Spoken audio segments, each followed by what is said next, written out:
Hey guys, it's Allie.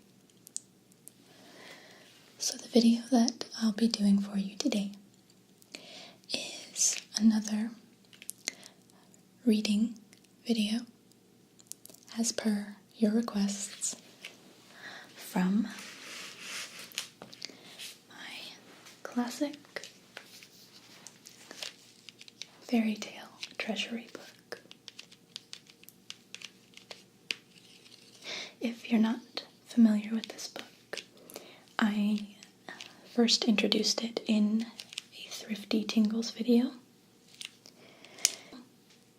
and I bought it to read bedtime stories to my son. And in that video, I read a little bit of a story for you guys.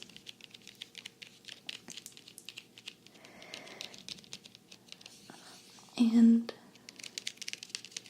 after that, I received lots of requests to do a full video of just reading from this book, which I did. And I've since received even more requests to do another one. So that's what I'm going to be doing for you guys today.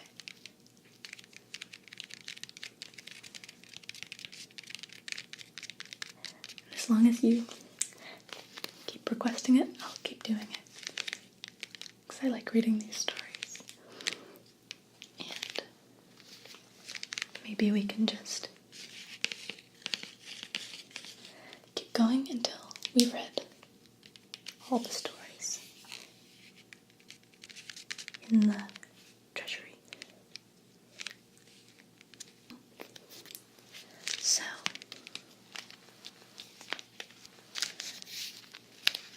I'm going to switch my shots and read a couple stories out of here. Ear to ear for your relaxation.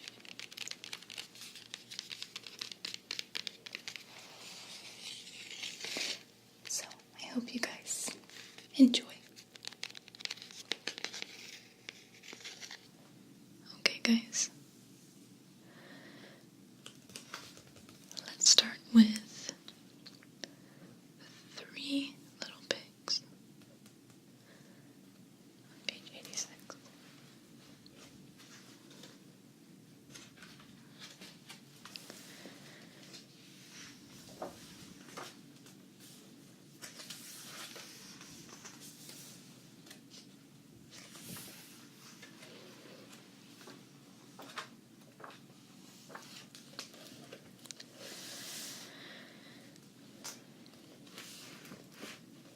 Three Little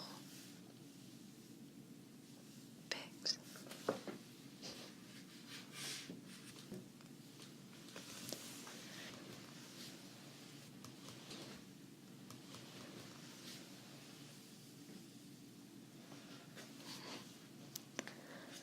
Once upon a time, there were three little pigs who lived in a broken-down cottage with their mother.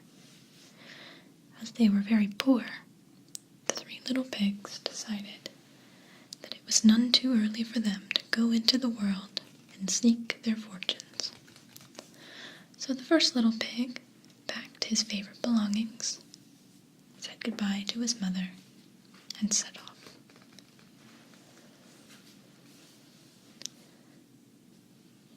This is cute. Their house looks like a pig.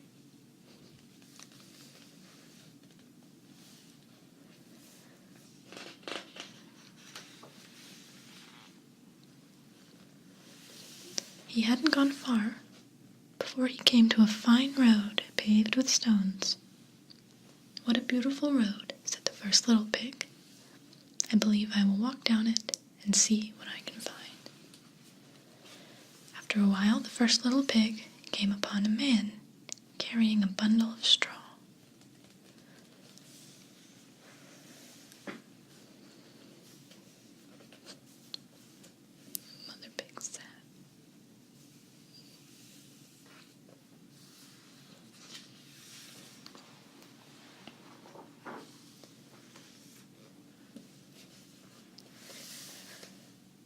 "Good morning, sir," said the first little pig.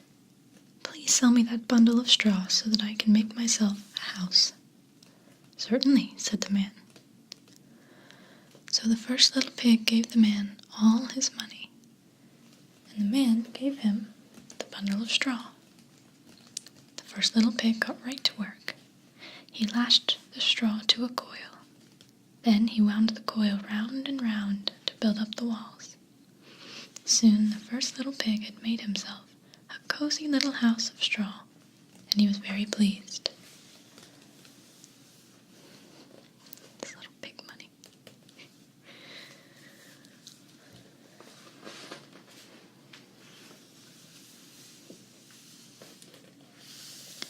But just as the first little pig was sitting down to his first supper in his new home, along came a big, bad wolf. The wolf had been hunting in the woods all day without finding anything to eat, and he was very hungry. When he saw the little pig's house, he thought, "Now I have found my supper." The wolf knocked on the little pig's door and cried, little pig, let me in."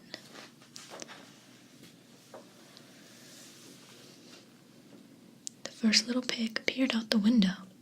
When he saw the big bad wolf, he said, "No, indeed, I won't let you in. Not by the hair of my chinny chin chin."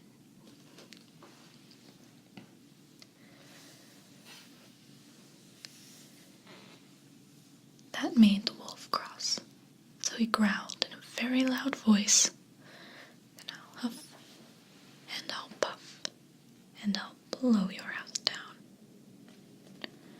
But the first little pig still wouldn't let him in. So the big bad wolf huffed and he puffed until the little house of straw came tumbling down. The first little pig had to run away as fast as he could, or the wolf would surely have eaten him up.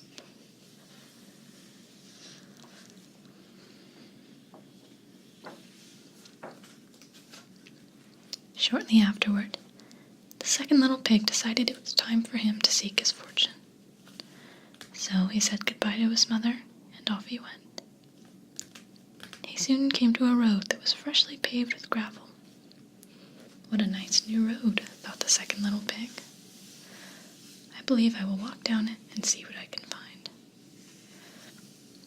So he turned onto the new gravel road. Before long, the second little pig came upon a man carrying a big bundle of sticks. "Good morning, sir," said the second little pig. "Please sell me that bundle of sticks so I can build myself a house." "Certainly," said the man. So the second little pig gave the man all his money. Then he took the bundle of sticks and got to work.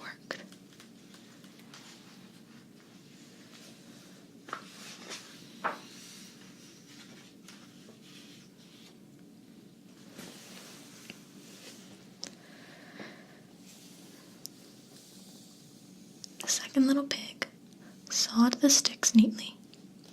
Then he nailed them together. Before long, he had made himself a cozy little house of sticks. But no sooner had the second little pig finished putting on the front door than along came the big bad wolf. The wolf knocked loudly at the door and cried, little pig, let me in." When the second little pig peeked out of the window and saw the big bad wolf, he replied, "No, indeed, I won't let you in. Not by the hair of my chinny chin chin."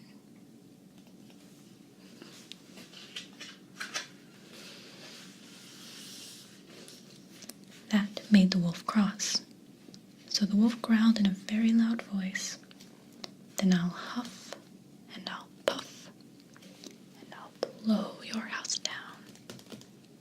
The second little pig was frightened, but he still wouldn't let the wolf in.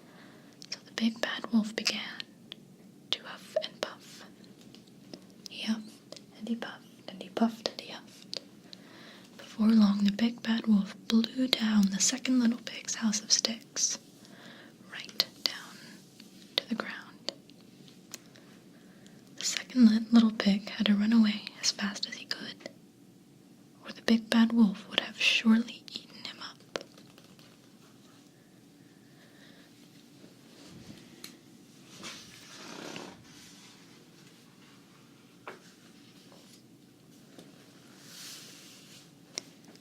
After a while, the third little pig decided it was time for him to go into the world and seek his fortune. So he packed his belongings and said goodbye to his mother. Then off he went. After a while, he came to a small dirt road. What a quiet little road, the third little pig said to himself. I believe I shall go down it and see what I can find. So the third little pig walked down the dirt road. Soon he came upon a man carrying a big load of bricks. Good morning, sir, said the third little pig. Please sell me your load of bricks so I can build myself a house. Certainly, said the man.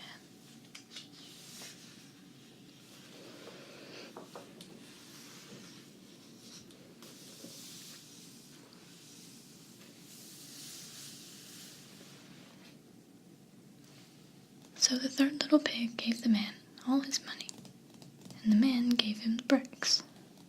The third little pig mixed up some cement, and he carefully laid the bricks, one on top of the other. Before long, the little pig had built himself a cozy, sturdy little house of bricks. No sooner had the third little pig gone inside than along came the big, bad wolf.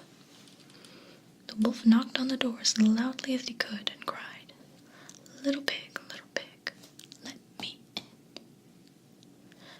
But the third little pig had seen the big bad wolf coming, and so he replied, no, indeed, I won't let you in. Not by the hair of my chinny chin chin.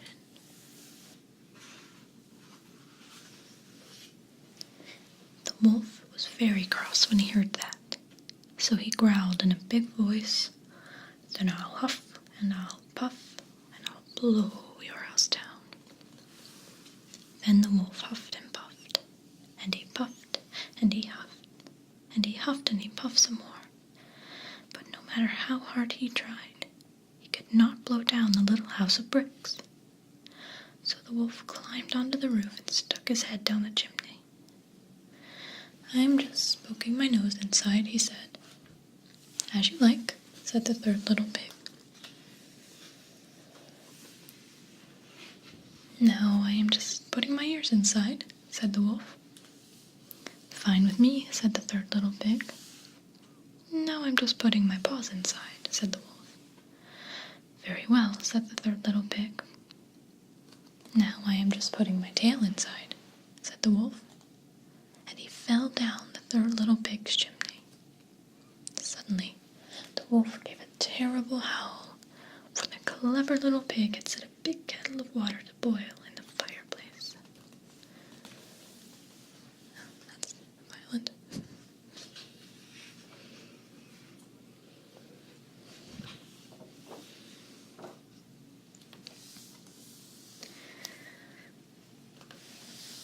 The big bad wolf had to scramble up the chimney as fast as he could, or otherwise he surely would have been boiled alive in the third little pig's big kettle. And so the big bad wolf ran away, and the third little pig lived happily ever after in his cozy, sturdy little house of bricks.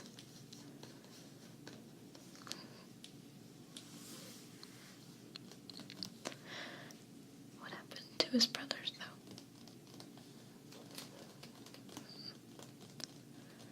Okay.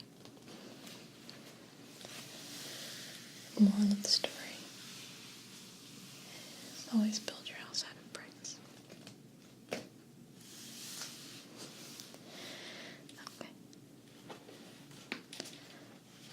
Now, let's read one more.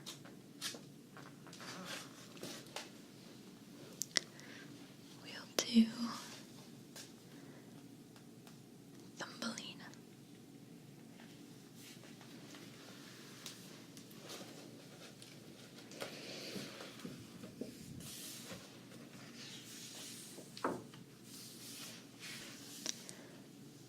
Thumbelina.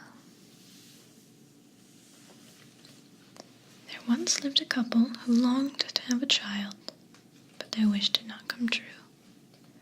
At last, the woman went to a fairy and asked for her help. The fairy gave her a seed and said, "Plant this in a flower pot and water it carefully." Soon a beautiful flower sprang up. It looked like a tulip with its petals tightly closed.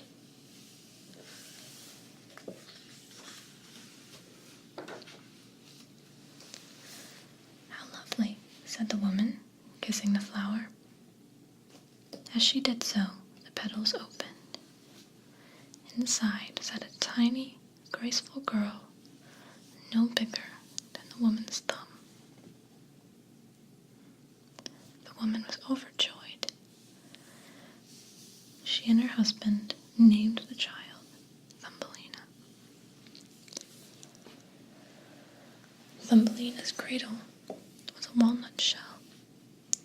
She had a pillow of violets and a quilt of rose petals. At night, her cradle sat on the windowsill.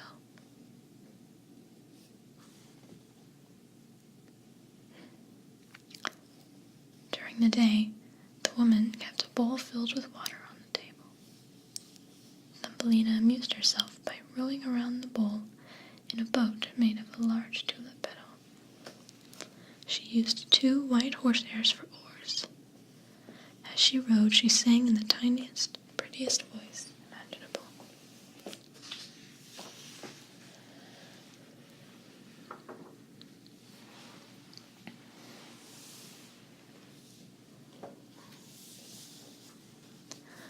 One night, a big ugly toad hopped through the window. When the toad saw Thumbelina asleep in her cradle, she cried, "She would make the perfect wife for my son." The ugly toad snatched the cradle with Thumbelina inside and carried it to her home in the swamp. The toad set Thumbelina on a large lily pad in the middle of the water so she could not escape. Then she went to fetch her son, who was even bigger and uglier than she was. While the toad was gone, Thumbelina woke up. When she saw where she was, she began to cry and wonder how she would ever get home again.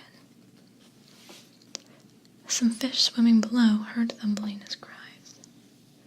When the fish saw how pretty Thumbelina was, they felt sorry for her. "We must set her free," they said, "so she does not have to marry the toad's son." The little fish began to bite at the stem of the lily pad. Before long, they had gnawed through it, and the lily pad floated away. Just then the toad returned with her son. "Stop," the son called after Thumbelina. "Where are you going? You are to be my wife and live with me here in the swamp." But it was too late. Thumbelina was already floating downstream.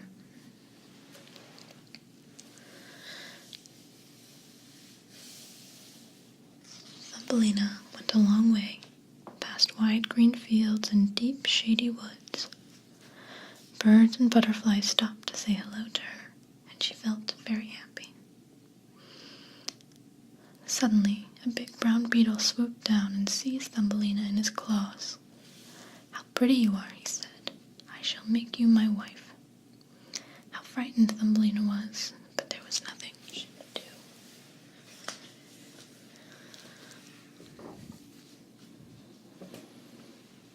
The beetle sat her on the branch of a tall tree to show her to the other beetles, but they did not think Thumbelina was pretty at all. "How ugly she is," they sneered, turning up their feelers. "Her waist is so slim, and she has only 2 legs. She looks horrible." After that, the beetle decided he didn't want Thumbelina for a wife after all, so he flew her down from the tree and set her on a daisy. Thumbelina was very sad, since she felt the beetles were right. She did not know that she was really very lovely. All summer, Thumbelina lived in the forest. She wove herself a bed of grass and hung it under a large leaf to shelter herself from the rain.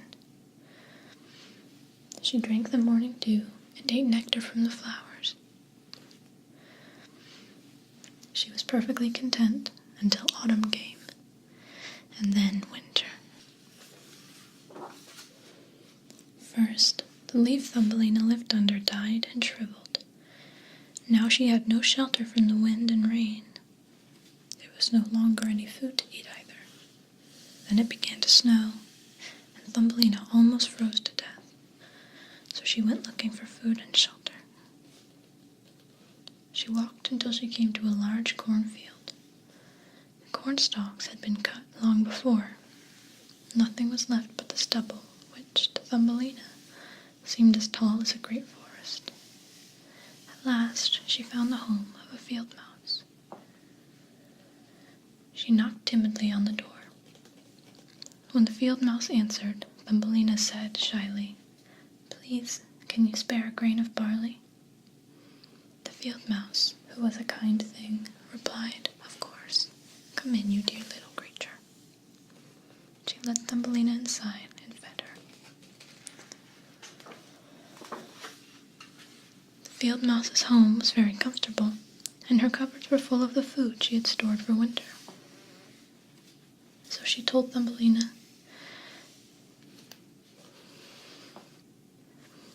"If you will keep my house tidy for me and tell me some good stories, you may stay with me all winter if you like." "Yes, please," cried Thumbelina. And so she did all that the field mouse asked, and in return she was kept warm and well fed. One day the field mouse said, "Listen, Thumbelina, my neighbor is coming to pay us a visit tomorrow. He is much richer than I, and he wears a beautiful black velvet coat. Oh, he's a very clever man. But he is blind, so be sure to tell him your very best stories." "Of course," said Thumbelina, but she was not very excited about the visitor, for he was a mole.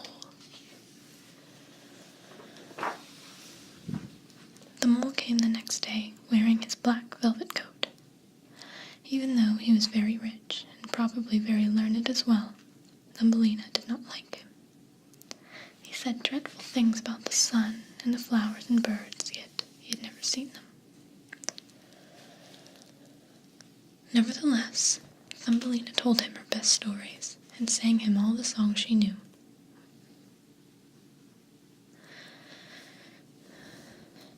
She had such a lovely voice that the mole fell in love with her.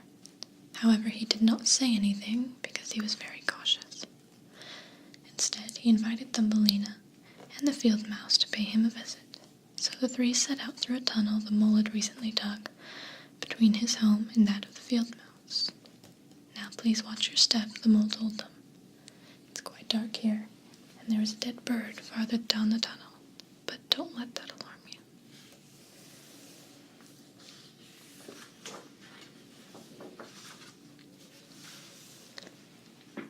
When they came to the dead bird, the mole accidentally pushed his nose through the roof of the tunnel.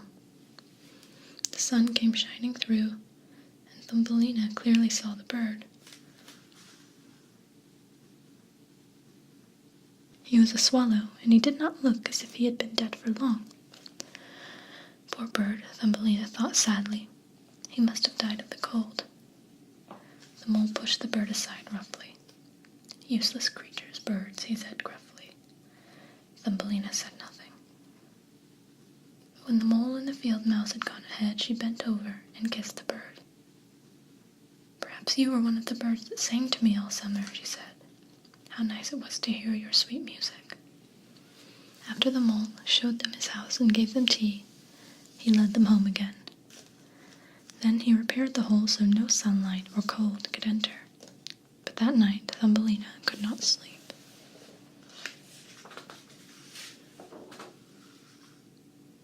She kept thinking of the poor swallow in the tunnel. At last she crept from her bed and wove a blanket out of hay. She took it into the tunnel and laid it gently over the swallow. Thumbelina sadly laid her head on the bird's breast. When she did, she heard a sound. It was the beating of the swallow's heart. He was not dead, only numb with cold. Thumbelina was afraid. The swallow was much bigger than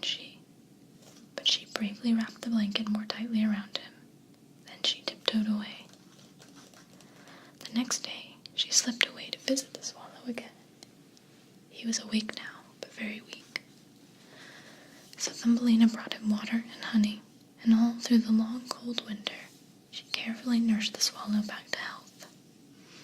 She told the field mouse and the mole nothing of this, for they did not think much of birds.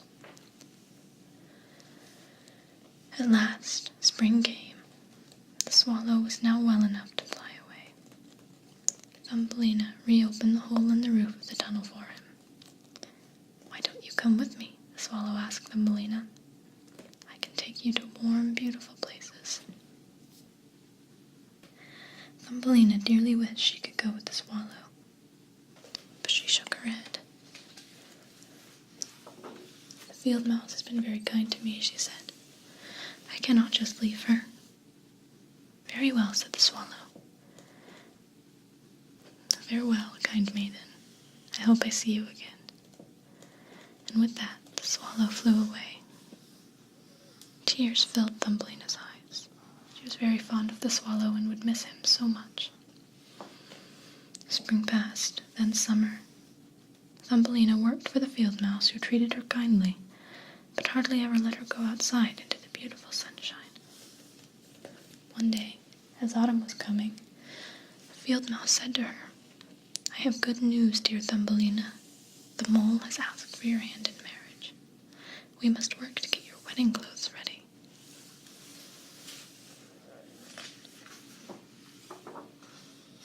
"But I don't want to marry the mole," cried Thumbelina, bursting into tears at the thought of living with him in his dark underground tunnel far from the bright sun and all the lovely flowers. "Don't be silly," the field mouse said crossly. "The mole is handsome and rich. He'll make you an excellent husband. Marry him, or I will bite you." The field mouse told Thumbelina the wedding would take place in a month. 4 spiders spun the wedding veil, while Thumbelina sewed her tiny wedding gown. As the wedding day drew near, Thumbelina became sadder and sadder. How dreadful it would be to always live in the darkness. Would she ever see the blue sky or the bright sun again? Would she ever hear a bird sing? The day before the wedding, Thumbelina begged the field mouse to let her go outside one last time. At last, the field mouse gave her permission. Thumbelina slipped out the door and stared longingly at the bright sky. "Farewell, beautiful sun," she cried, stretching out her arms. "Farewell, sweet flowers. Please say hello to my dear swallow for me if you ever see him again." Just then Thumbelina heard a tweet tweet above her head, and there was the swallow himself. He was flying south for winter, and he had come to say goodbye to Thumbelina before he went. Thumbelina began to cry. She told him how she was to marry the mole the next day. "Oh no," cried the swallow. "Come with me instead. I will fly you to beautiful lands where the sun always shines and flowers always bloom." "Oh yes," Thumbelina said, "I will go with you," for she could not bear to marry the mole. Quickly she climbed on the swallow's back. Then the bird spread his wings, and he and Thumbelina flew away. They flew over tall pine forests and snow-covered mountain peaks, to warm countries where the grass is always green and orange and lemon trees grow. After several days, they came to a clear blue lake. An ancient palace of white marble stood beside it. In the garden lay a marble pillar broken into 3 pieces. Large, beautiful flowers were growing among the pieces of pillar. The swallow placed Thumbelina beside the most beautiful flower. "I think you'll be happy here," he told her. Just then, the petals opened. Inside was a tiny man with shining gossamer wings. He was the fairy of that flower and king of all the flower fairies. He was just Thumbelina's size, and he fell in love with her at once. "Will you be my wife?" he asked. Thumbelina smiled, for he was nothing like the horrible mole. "Yes," she said happily.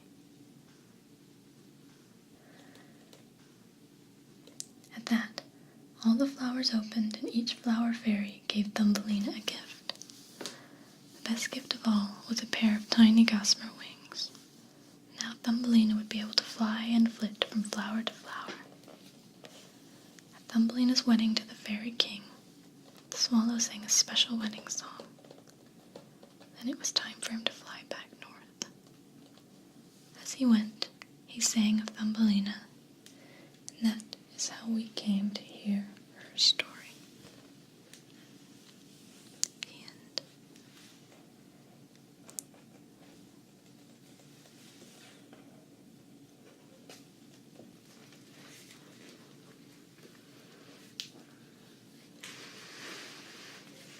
Oh, guys, that's all we have time for tonight. But I hope you enjoyed this little fairy tale video.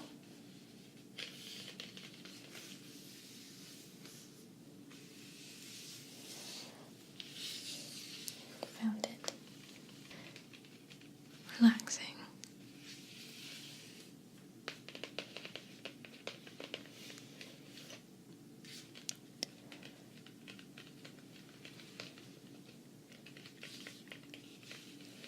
I know it's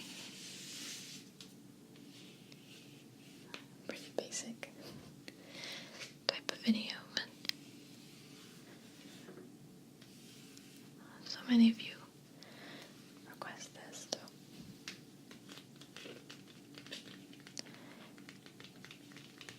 I thought I would just go ahead and do another one. Maybe I'll just keep doing these periodically until we've read all the stories in the book. So, as always, I wish you restful sleep and pleasant dreams.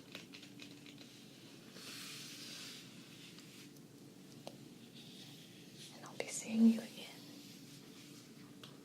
very soon.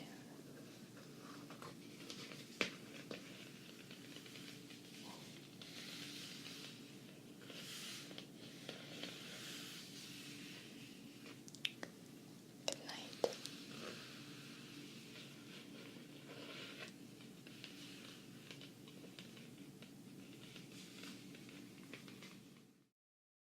Okay. Let's get a little bit down your nose as well.